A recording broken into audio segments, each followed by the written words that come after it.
Thank you, Greg. As Greg mentioned, I'm from the International Play Association, and our role as a voluntary international body is around protecting, preserving and promoting the child's right to play as that fundamental human right. And we base it very much on the United Nations Convention on the Rights of the Child. And when thinking about that idea that Greg talked about as that collective right, we often look at the United Nations Convention on the Rights of the Child as sort of the individual rights of every child. But when I think of it in that term of collective, it really is the fundamental right of all children, and there is some element there around that idea of being a collective. Because one of the challenges we face when we think about a play environment, we think about that children as part of that co-creators of space. Play is fundamental to what they do. And anywhere you have children, you have play. Even in environments where you think play is not allowed, you will always find children that are able to subvert and create some play opportunities when adults are not looking. And so that's the important thing about what we know about play, that it's intrinsic and it's actually motivated from within. So it's not something that children can necessarily control when and how they play.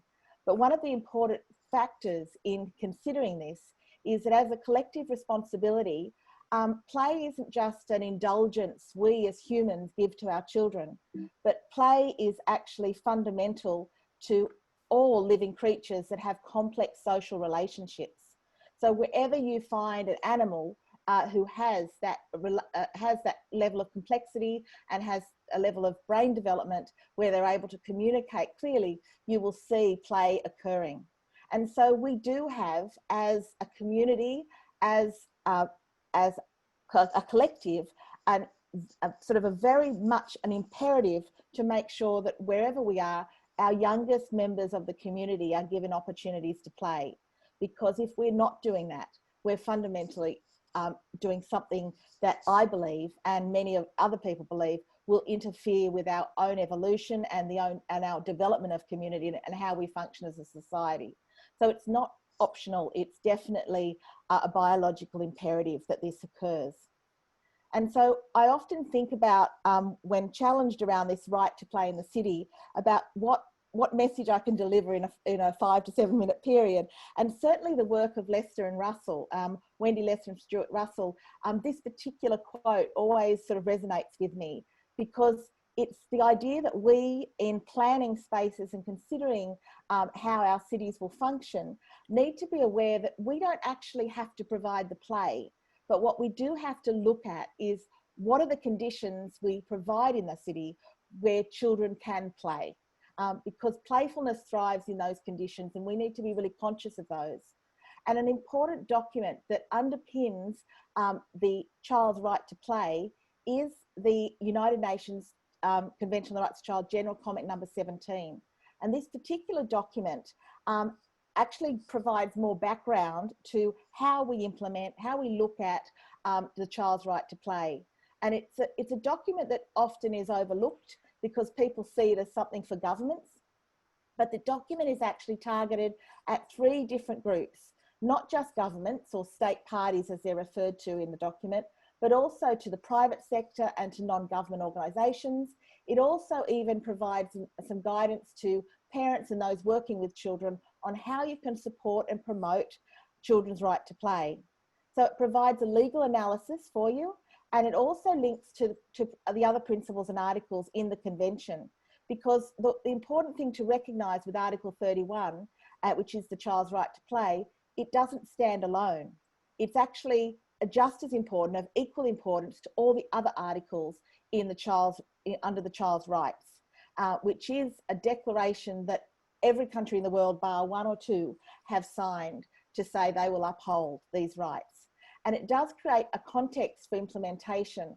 So it can be used by anybody when you start to look at child-friendly cities, when you start to look at any planning process where you're looking at that collective right and that collective responsibility to be looking at planning and including children, then this is a document that must be referred to and used. It's more important for me to say that because as I mentioned, so many times we see it's overlooked or people don't know about this particular document, but it's easily able to be downloaded and used. The document, whilst it was written in 2013, interestingly enough, is not out of date because it actually highlights what are some of the issues that are barriers to play in communities. And the barriers that they identified are very much the same in 2013 as they are now in 2020.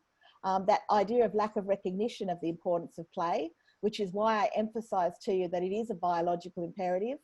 The fact that we have these unsafe and hazardous environments that need to be sort of looked at and reviewed as to how do we make them more accessible, safer for children, and the resistance that we have in many cases to children's use of public spaces.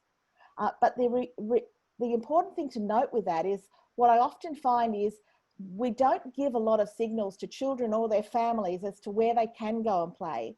And often the idea of the playground is the sign where you can go. And it's the presence of the play equipment that indicates it's okay to play here. It's all right to be here and hang around here. Children may not use the play equipment, but they actually take that as a sign. And what other signs can we create to children and create for children that allow them to see that all other spaces are accessible to them, rather than just a sign that there is a piece of play equipment, so they must be allowed there. I think when we talk about that idea of permission to play, and this is picking up on your point, Tim, the idea of you know, the streets and making the returning people to the streets. The permission to play that we're seeing increasingly everywhere now is around that idea of being able to close streets off, to let children and families and groups of people come together to sort of be part of not just the play process, but part of actually communicating and interacting as a community. And we're seeing, you know, we've got great examples of that in Japan and in England and in New Zealand. And most recently, as an Australian, I'm most proud of the fact that in Australia now we have a mission to create at least 1,000 play streets that has been funded by governments to ensure that we start to bring play back into those streets where it is accessible for community to go and gather without it being seen as an unsafe place. I suppose in finishing off, I would say that if there are resources or support that we need to look for in regards to how you implement play in the different environments, that there's a number of free resources on the IPA World website, including at the moment we have resources for play in crisis. Because as we have entered into this new way of living and working in COVID-19, increasingly the demands are on how do we get children playing in environments that are far more restricted. And that's where the environments and play in crisis and play indoors and play in a variety of different ways is something that is a focus now of not just of decision makers, but also of parents and carers as they worry about the mental health of their children. So for any sort of easy reference, please go to our website, and I'm happy to talk more about that in a little bit later.